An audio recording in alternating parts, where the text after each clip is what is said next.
nabiga calayhi salaatu wasalaam ayaa suuqa madiina isagoo maraya nin wuxuu arkay awr iibinaya markaasuu nabigu yidhi awrka maad iibinaysaa haa imise inta way heshiiyeen markaabuu nabigu ku yidhi soo raac awrka lacagtiisii baan ku siiyey waa nin reer baadiya ma garanay nabiga sal alla alay slam magaalada madiina wuxuu u soo galay awrkaa inuu iibiyo hoggaankii buu hayaa rasuulku daba socdaa markaabuu nabigu degdegay maadaamuu nabigu xaq lagu leeyahay wuxuu doonayaa inuu ninkan hore lacagtiisa u siiyo ninkii reer baadiyana aayar buu u socdaa maadaamuu safar ka soo galuu soo daalay aayar buu u socdaa uu daba bildhaansanayaa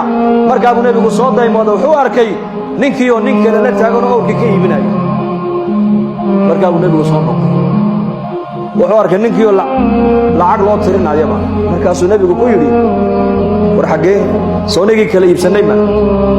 ninkii reer baadiya yidhi gamaad iibsan markaabuu nebigu war waan heshiinay tamma albayc qiimihiina waan ka wada hadallo waan isla afgarannay waxaad hadda iila socotay keliya inaan lacagtiisa ku soo siiyo markaasuu ninkii yidhi may igamaad iibsan markaabuu nebigu leey war waan kaa iibsanay muslimiintii reer madiina o dhan baa ku soo urtay waa la isku dhegaysanayaa acraabigii wuxuu leeyahay igamaad iibsanay nebiguna waxa uu leeyahay war waan kaa iibsanay waan kaa gatay iyo igamaad gadan ninkii acraabigaa yidhi war inaad iga iibsatay markhaati ma haysataa markaabuu nebigu dadka islaamay khusaymata ibnu haabit nin la yidhaah oo reer madiinaa soo boodo yidhi anaa markhaatiya buu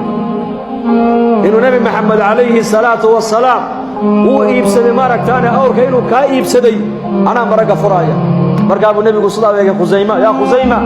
marba ninkan kale iibsanayna meesha maad joogine seed markhaatiga aniga aad iigu qaadaysaa markaasuu yaa rasuul allah warkii samada ilaahay kaaga soo dhiibay ee jibriil uu kuu keenay baan kaa rumaynee ma bini aadamkan aad baan u sheegi buui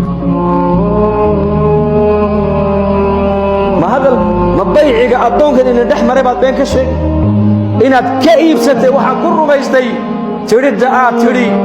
waan kaa iibsatay intaa baan ku sadaqay markaabuu nebigu calayhi salaatu wasalaam wuxuu yidhi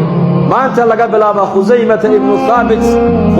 ibnu haabit saxaabiga la yidhaahdo maanta laga bilaabaa halka laba nin marag looga baahan yahay isaga keligii baa ku filan buu rasuulku